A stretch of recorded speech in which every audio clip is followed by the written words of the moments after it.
Hi dears, this is Anjali. This is our channel Learn with Anjali. ഇന്ന് 9ാം ക്ലാസ്സിലെ ബയോളജിയുടെ ആദ്യത്തെ ചാപ്റ്ററിൻ്റെ ആദ്യത്തെ ക്ലാസ്സാണ്. ചാപ്റ്ററിൻ്റെ പേര് ജീവൽ പ്രക്രിയകളിലേക്ക്. അപ്പോൾ ഒരു മനുഷ്യൻ്റെ ജീവൻ നിലനിർത്തുന്നത് എങ്ങനെയാണ്? ഒരു ജീവനില്ലാത്ത വസ്തുവിൻ്റെയും ജീവനുള്ള വസ്തുവിൻ്റെയും പ്രത്യേകതകൾ എന്തെല്ലാമാണെന്ന് നിങ്ങൾക്കറിയാം അല്ലേ? അതായത് ഒരു ജീവനുള്ള വസ്തുവിന് മാത്രമേ ചലിക്കാൻ കഴിയുള്ളൂ. ചലിക്കാനും വളരാനും അതുപോലെ തന്നെ ശ്വസിക്കാനും പ്രതികരണശേഷിയും പ്രത്യുൽപാദന ശേഷിയും എല്ലാം ഉള്ളത് ഒരു ജീവനുള്ള വസ്തുവിനാണ്. അപ്പോൾ ജീവൻ്റെ ഘടനാപരവും ജീവധർമ്മപരമായ അടിസ്ഥാന ഘടകം നമുക്കറിയാം, അത് കോശമാണെന്നല്ലേ. അപ്പോൾ കോശങ്ങളിലാണ് ജീവൻ്റെ നിലനിൽപ്പിന് ആധാരമായ രാസപ്രവർത്തനങ്ങൾ മുഖ്യമായി നടക്കുന്നത്. അപ്പോൾ ഈ ജീവൻ്റെ താക്കോൽ ശാസ്ത്രത്തിൻ്റെ സേഫിൽ എന്നാണ് ഹെഡിങ്. അപ്പോൾ നമ്മുടെ ശാസ്ത്രം ഒരുപാട് പുരോഗമിച്ചല്ലേ. ഇപ്പം നമുക്കറിയാം നമ്മുടെ ശാസ്ത്രം ഒരുപാട് പുരോഗമിച്ച് നമുക്ക് എവിടെ നോക്കിയാലും അതിൻ്റെ തെളിവുകൾ നമുക്ക് കാണാനും കഴിയും അല്ലേ. അപ്പോൾ നോക്കൂ, ജീവൻ്റെ താക്കോൽ ശാസ്ത്രത്തിൻ്റെ സേഫിൽ അല്ലേ. അപ്പോൾ അതിൻ്റെ ഹെഡിങ്ങിന് താഴെ നോക്കൂ, കൃത്രിമമായിട്ട് ജീവൻ സൃഷ്ടിക്കാനാവുമോ? അപ്പോൾ എത്രയോ കാലം മുമ്പ് ശാസ്ത്രം ഏറ്റെടുത്ത ആയിരുന്നു എന്ത്? കൃത്രിമമായിട്ട് ജീവൻ സൃഷ്ടിക്കാനാവുമോ എന്നത്. അപ്പോൾ അതിനു വേണ്ടിയുള്ള ശ്രമങ്ങൾ തീവ്രമായത് 21ാം നൂറ്റാണ്ടിൻ്റെ ആദ്യ ദശകം പിന്നിട്ടതിനു ശേഷമാണ്. അപ്പം നിരന്തര പരിശ്രമങ്ങൾക്കൊടുവിൽ ജനിതക എഞ്ചിനീയറിങ്ങിലൂടെ ആദ്യത്തെ കൃത്രിമ ബാക്ടീരിയയായ കുടലിലും മണ്ണിലും ജീവിക്കുന്ന ഈക്കോളി ബാക്ടീരിയയെ നമ്മൾ കണ്ടുപിടിച്ചു. അപ്പോൾ അത് കണ്ടുപിടിച്ചത് പറയുന്നുണ്ട് കേംബ്രിഡ്ജിലെ ഒരു സംഘം ഗവേഷകരായിരുന്നു എന്ന്. അപ്പോൾ സാവധാനത്തിലാണെങ്കിലും വളരുന്നതിനും വിഭജിക്കുന്നതിനും ഈ കൃത്രിമ ബാക്ടീരിയയ്ക്ക് കഴിയും എന്നാണ്. അപ്പോൾ നിങ്ങൾ ആ പിക്ചറിലേക്ക് നോക്കൂ. അപ്പോൾ അവിടെ ഒരു പിക്ചർ കൊടുത്തിട്ടുണ്ട്, 2 ബാക്ടീരിയയെ കുറിച്ച് കൊടുത്തിട്ടുണ്ട്. അപ്പോൾ നീ ഡ്യൂപ്ലിക്കേറ്റാണ്, ഞാനാ ഒറിജിനൽ അല്ലേ. ഒറിജിനലും ഡ്യൂപ്ലിക്കേറ്റും ഒന്നും അല്ല, നമ്മൾ രണ്ടും ബാക്ടീരിയകളാണ്. അപ്പോൾ എന്നെ ലാബിൽ നിർമ്മിച്ചതേ ഉള്ളൂ എന്ന്. അപ്പോൾ നമ്മൾ ഓർത്തിരിക്കണം, ആദ്യത്തെ കൃത്രിമ ബാക്ടീരിയയാണ് ഈക്കോളി ബാക്ടീരിയ. അപ്പോൾ അത് കേംബ്രിഡ്ജിലെ ഒരു സംഘം ഗവേഷകരാണ് നിർമ്മിച്ചതെന്നും ഓർത്തിരിക്കണം കേട്ടോ. അപ്പം പ്രകൃതിയിൽ കാണപ്പെടുന്ന ബാക്ടീരിയയും ലാബിൽ നിർമ്മിക്കപ്പെട്ട ബാക്ടീരിയയും തമ്മിലുള്ള സാങ്കല്പിക സംഭാഷണമാണ് മുകളിൽ കൊടുത്തിട്ട് നമ്മൾ കണ്ടു അല്ലേ. അപ്പോൾ ശാസ്ത്രലോകത്ത് സംഭവിച്ച വിസ്മയകരമായ മുന്നേറ്റമായിരുന്നു കൃത്രിമ ബാക്ടീരിയയുടെ നിർമ്മാണം. അപ്പോൾ ഇനി അടുത്ത് നമ്മൾ നോക്കുന്നത് കോശത്തിന് നമ്മൾ ജീവലക്ഷണങ്ങൾ നമ്മൾ പറയണം അല്ലേ. അപ്പോൾ നമ്മുടെ ജീവലക്ഷണങ്ങൾ, അപ്പോൾ അത് ജീവനുള്ളവയ്ക്ക് മാത്രമേ ജീവലക്ഷണങ്ങൾ ഉണ്ടാവൂ, അല്ലെങ്കിൽ ജീവനില്ലാത്തവയ്ക്ക് ജീവലക്ഷണങ്ങൾ ഉണ്ടാവുമോ? അപ്പം തുറസായി കിടക്കുന്ന അല്ലെങ്കിൽ നമ്മുടെ കിടക്കുന്ന കല്ലിന് ജീവനുണ്ടോ? അപ്പം അതിന് ചലിക്കാനോ പ്രതികരിക്കാനോ ശ്വസിക്കാനോ ഒന്നും കഴിയില്ല. അപ്പം നമ്മുടെ ജീവലക്ഷണങ്ങൾ നമ്മൾ ഓർത്തിരിക്കണം. ചലിക്കാൻ കഴിയുന്ന ഒരു വസ്തുവിന് മാത്രമേ, അല്ലെങ്കിൽ ചലിക്കാൻ കഴിയുന്നതും പ്രതികരണശേഷിയുള്ളതും ശ്വസിക്കാൻ കഴിയുന്നതും വളരുന്നതും പ്രത്യുൽപാദന ശേഷിയുമുള്ളവയുമാണ് ജീവികൾ എന്ന് പറയുന്നത് അല്ലേ. അപ്പോൾ ഈ ജീവികൾക്ക് മാത്രമേ ജീവലക്ഷണങ്ങളും ഉണ്ടാകുള്ളൂ. അപ്പോൾ ജീവലക്ഷണങ്ങൾ ഓർത്തിരിക്കണം. ഏതൊക്കെയാണ്? ചലനം, പ്രതികരണം, ശ്വസനം, വളർച്ച, പ്രത്യുൽപാദനം എന്നിവയാണ്. അപ്പോൾ ഈ ജീവൻ്റെ ഘടനാപരവും ജീവധർമ്മപരവുമായ അടിസ്ഥാന ഘടകം കോശമാണെന്ന് നമ്മൾക്കെല്ലാവർക്കും അറിയാം അല്ലേ. അപ്പോൾ കോശങ്ങളിലാണ് ജീവൻ്റെ നിലനിൽപ്പിനാധാരമായ രാസപ്രവർത്തനങ്ങൾ മുഖ്യമായും നടക്കുന്നത്. അപ്പം കോശഘടനയ്ക്കും കോശങ്ങളിൽ നടക്കുന്ന പ്രവർത്തനങ്ങൾക്കും നിരവധി തന്മാത്രകൾ ആവശ്യമാണെന്നറിയാം അല്ലേ. അപ്പോൾ ഈ തന്മാത്രകളെല്ലാം നിർമ്മിക്കുന്നത് കുറച്ച് മൂലകങ്ങൾ കൊണ്ടാണ്. അപ്പോൾ നമ്മൾ മൂലകങ്ങളെക്കുറിച്ച് നമുക്ക് കുറച്ച് കേട്ടറിവുകളുണ്ടല്ലേ. അപ്പോൾ ഈ കേട്ടറിഞ്ഞ മൂലകങ്ങൾ തന്നെയാണ് നമുക്കറിയാവുന്ന മൂലകങ്ങൾ കാർബണും ഹൈഡ്രജനും ഓക്സിജനും നൈട്രജനും ഫോസ്ഫറസും കാൽസ്യം എന്നീ മൂലകങ്ങളൊക്കെ ചേർന്നിട്ടാണ് നമ്മുടെ ശരീരത്തിലെ കോശഘടനയ്ക്കും കോശങ്ങളിൽ നടക്കുന്ന പ്രവർത്തനങ്ങൾക്കും ആവശ്യമായ തന്മാത്രകളെ നിർമ്മിക്കുന്നത്. അപ്പോൾ ഈ തന്മാത്രകളാണ് ബയോമോളിക്യൂൾസ് എന്നറിയപ്പെടുന്നത്. അപ്പോൾ ഈ ബയോമോളിക്യൂൾസാണ് നമുക്കിപ്പോൾ പറയുന്നത്. ബയോമോളിക്യൂൾസ് എന്ന് പറയുന്നത് ജീവൻ്റെ അടിസ്ഥാന നിർമ്മാണ ഘടകമാണ്. അപ്പോൾ ജീവൻ്റെ ജീവലക്ഷണങ്ങൾ കാണിക്കണമെങ്കിലും നമ്മൾ ജീവൻ നിലനിർത്തണമെങ്കിലും എന്ത് വേണം? ഈ ബയോമോളിക്യൂൾസ് അത്യാവശ്യമാണ്. അപ്പോൾ ഈ കുറച്ച് ബയോമോളിക്യൂൾസിനെ കുറിച്ച് അവിടെ പറയുന്നുണ്ട്. Carbohydrate, protein, lipid, nucleic acid എന്നിവയാണ് ജീവൻ്റെ അടിസ്ഥാന നിർമ്മാണ ഘടകങ്ങളായ ബയോമോളിക്യൂൾസ്. അപ്പോൾ ഇതിന് നമുക്ക് കുറച്ച് ഉദാഹരണങ്ങളും കൊടുത്തിട്ടുണ്ട്. ഹൈഡ്രേറ്റുകൾ ഏതൊക്കെയാണെന്ന് അല്ലേ. അപ്പോൾ നമ്മുടെ ശരീരത്തിൽ ഉൽപ്പാദിപ്പിക്കുന്ന നമ്മൾ കഴിക്കുന്ന ആഹാരത്തിൽ നിന്ന് നമ്മുടെ ശരീരം നിർമ്മിക്കുന്ന കാർബോഹൈഡ്രേറ്റുകളാണ് glucose, fructose, sucrose, starch, cellulose എന്നിവ കേട്ടോ. പിന്നെ എന്തൊക്കെയാണ്? ലിപ്പിഡുകൾ, കൊഴുപ്പുകൾ, എണ്ണകളൊക്കെയാണ് ലിപ്പിഡുകളായിട്ട് വരുന്നത്. പ്രോട്ടീനുകളാണ് എൻസൈമുകളും ഹോർമോണുകളും ആൻറ്റിബോഡികളുമാണ് പ്രോട്ടീനുകൾ എന്ന ബയോമോളിക്യൂളിൽ ഉൾപ്പെടുന്നത്. അപ്പോൾ നമുക്ക് DNA എന്ന് അറിയാമല്ലോ. DNA എന്ന് കേൾക്കാത്തവർ ആരും തന്നെ ഉണ്ടാവില്ല. അപ്പോൾ DNA ടെസ്റ്റ് എന്നൊക്കെ പറഞ്ഞ് നമ്മൾ കേട്ടിട്ടുണ്ടാവും. അപ്പോൾ ഈ DNA എന്ന് പറയുന്ന ഒരു ന്യൂക്ലിക് ആസിഡാണ്. അപ്പോൾ ന്യൂക്ലിക് ആസിഡിൽ DNAയും RNAയും ഉണ്ട് ന്യൂക്ലിക് ആസിഡിൽ.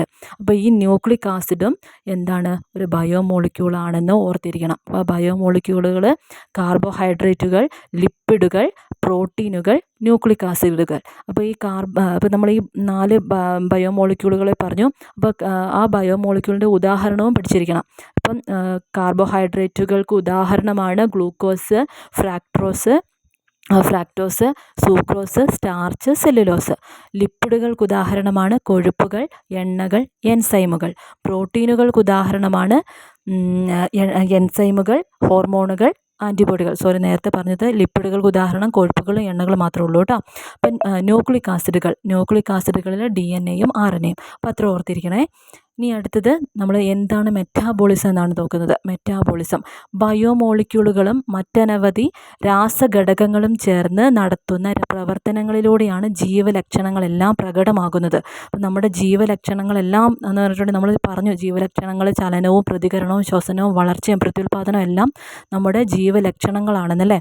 അപ്പോൾ ഈ ജീവലക്ഷണങ്ങളെല്ലാം പ്രകടമാകുന്നത് ബയോമോളിക്യൂളുകളും മറ്റനവധി രാസഘടകങ്ങളും ചേർന്ന് നടത്തുന്ന പ്രവർത്തനങ്ങളിലൂടെയാണ് കേട്ടോ. അപ്പോൾ ഈ ഒരു ജീവിയിൽ നടക്കുന്ന അത്തരം രാസപ്രവർത്തനങ്ങളെ ഒന്നാകെ മെറ്റാബോളിസം എന്ന് പറയുന്നു.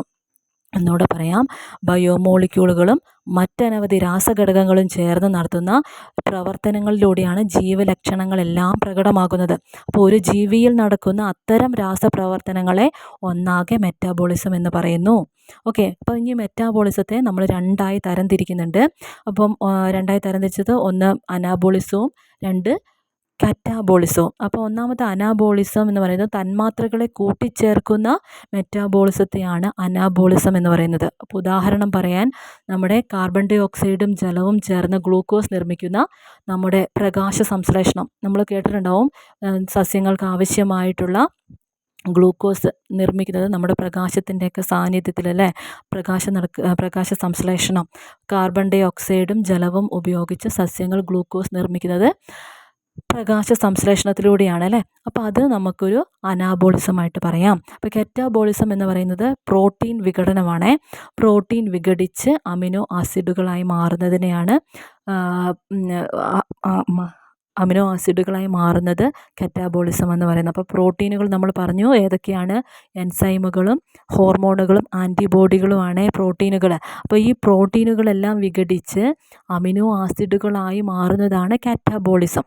അതും കൂടെ ഒന്ന് ഓർത്തിരിക്കണം കേട്ടോ. അപ്പോൾ നന്നായിട്ട് ഓർത്തിരിക്കണേ. മെറ്റാബോളിസത്തിന് രണ്ട് തരമുണ്ട്. 2 തരം അനാബോളിസവും കെറ്റാബോളിസവും. തന്മാത്രകൾ കൂടിച്ചേരുന്നത് അനാബോളിസവും, തന്മാത്രകൾ വിഘടിക്കുന്നത് തന്മാത്രകളെ വിഘടിപ്പിക്കുന്നത് കെറ്റാബോളിസമാണെന്ന് ഓർത്തിരിക്കണം. അപ്പോൾ മെറ്റാബോളിസത്തെ നിയന്ത്രിക്കാനും സഹായിക്കാനും എൻസൈമുകളും ഹോർമോണുകളും എന്നീ ബയോമോളിക്യൂളുകൾ കോശത്തിനുള്ളിൽ നിർമ്മിക്കപ്പെടുന്നുണ്ട് കേട്ടോ. അപ്പോൾ നമുക്ക് നോക്കാൻ പോകുന്നത് എൻസൈമുകളും ഹോർമോണുകളെയും കുറിച്ചാണ്. അപ്പോൾ എന്തൊക്കെയാണ് എൻസൈമുകൾ, എന്താണ് ഹോർമോണുകൾ എന്നൊക്കെ അറിയണ്ടേ. അപ്പം നോക്കാം. അതിനകത്ത് ഫസ്റ്റായിട്ട് ജീവികളിൽ ഓരോ നിമിഷവും നടക്കുന്ന അസംഖ്യം രാസപ്രവർത്തനങ്ങളുടെ വേഗത വർദ്ധിപ്പിക്കാൻ സഹായിക്കുന്ന തന്മാത്രകളാണ് എൻസൈമുകൾ. അപ്പം മിക്ക എൻസൈമുകളും പ്രോട്ടീനുകളാണ്. നമ്മൾ പ്രോട്ടീനുകൾ ഏതൊക്കെയാണെന്ന് നമ്മൾ പഠിച്ചു അല്ലേ. അതായത് ബയോമോളിക്യൂൾസിൽ നമ്മൾ പ്രോട്ടീനുകൾ പറഞ്ഞു, എൻസൈമുകളും ഹോർമോണുകളും ആൻറ്റിബോഡികളും ആണെന്നൊക്കെ പറഞ്ഞല്ലേ. അപ്പം മിക്ക എൻസൈമുകളും എന്താണ്, പ്രോട്ടീൻ ആണെന്നും കൂടെ ഒന്ന് ഓർത്തിരിക്കുക. എല്ലാ എൻസൈമുകളും പ്രോട്ടീൻ ആയിരിക്കില്ല.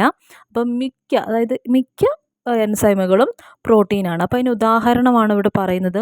ഉമിനീരിലെ സലൈവറി അമിലേസും ആമാശയ രസത്തിലെ പെപ്സിനും ഇതിന് ഉദാഹരണം എൻസൈമുകൾക്ക് ഉദാഹരണങ്ങളാണ് കേട്ടോ. അപ്പോൾ ഒന്നും കൂടെ പറയാം. ജീവൽ പ്രവർത്തനങ്ങൾക്ക് ആവശ്യമായ എൻസൈമുകളോ ഹോർമോണുകളെ കുറിച്ചാണ് പറയുന്നത്. അപ്പോൾ ജീവൽ പ്രവർത്തനങ്ങളെ നിയന്ത്രിക്കുകയും ഏകോപിപ്പിക്കുകയും ചെയ്യുന്ന തന്മാത്രകളാണ് ഹോർമോണുകൾ. അപ്പോൾ നമുക്ക് എന്താ പറയുക, ഒരു ഉദാഹരണമാണെങ്കിൽ നമുക്ക് മെലാട്ടോൺ എന്ന് പറയുന്ന ഹോർമോൺ ഇല്ലെങ്കിൽ നമുക്ക് ഉറക്കം നഷ്ടപ്പെടും എന്നറിയില്ലേ.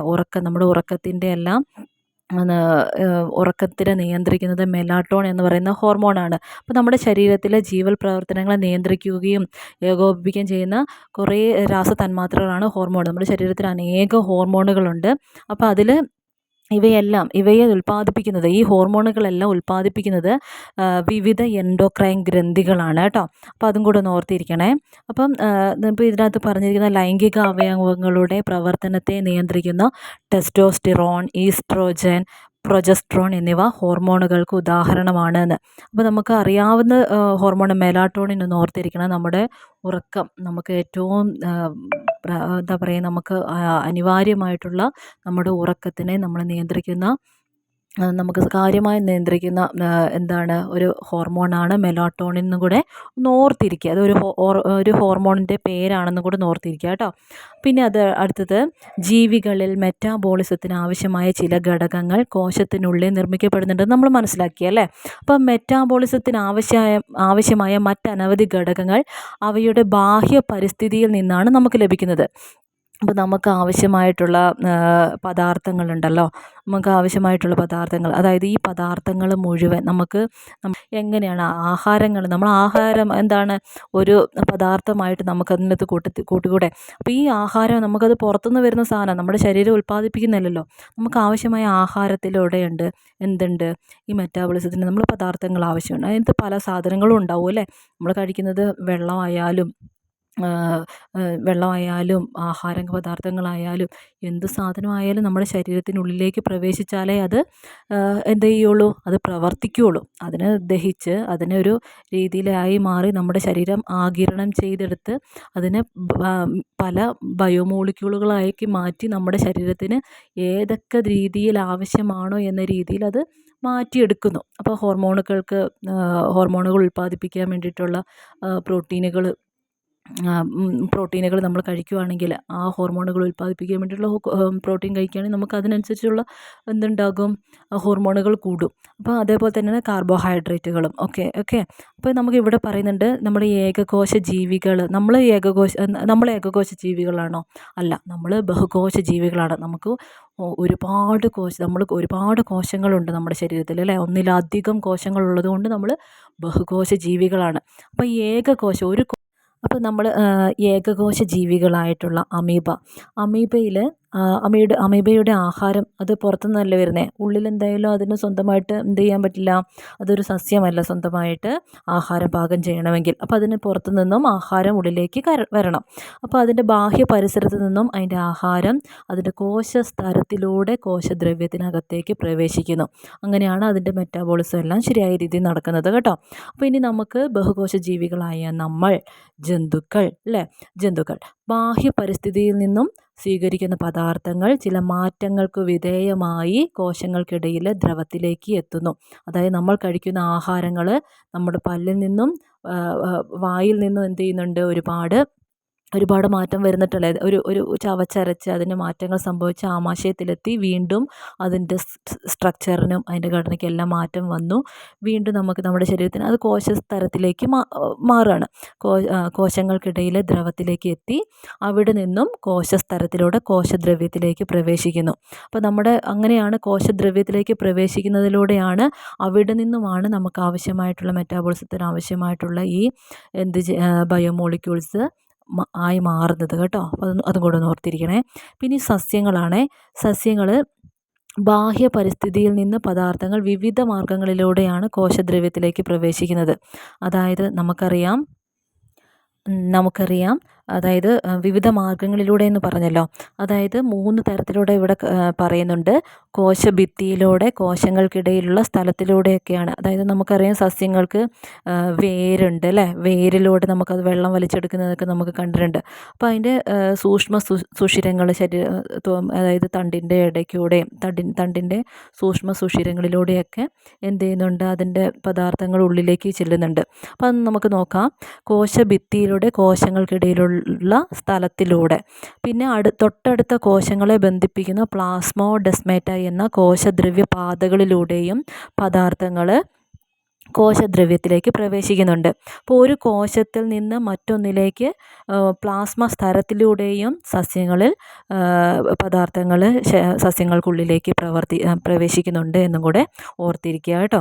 അപ്പം ഒന്നും കൂടെ പറയാം. സസ്യങ്ങളിൽ ബാഹ്യ പരിസ്ഥിതിയിൽ നിന്ന് പദാർത്ഥങ്ങൾ വിവിധ മാർഗങ്ങളിലൂടെയാണ് കോശദ്രവ്യത്തിലേക്ക് പ്രവേശിക്കുന്നത്.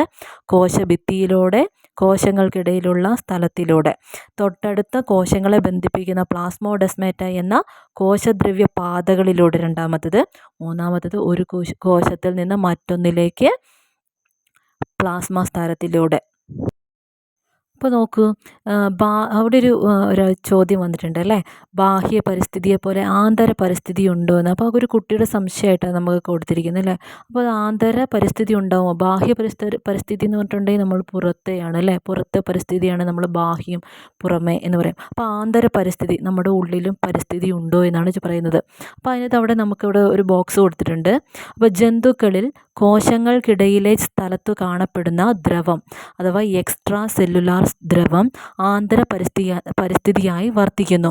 സസ്യങ്ങളിലെ ആന്തര പരിസ്ഥിതിയിൽ കോശഭിത്തിയും അതിലെ ഘടകങ്ങളും കോശങ്ങൾക്കിടയിലെ ദ്രവവും വായു അറകളും ഉൾപ്പെട്ടിരിക്കുന്നു.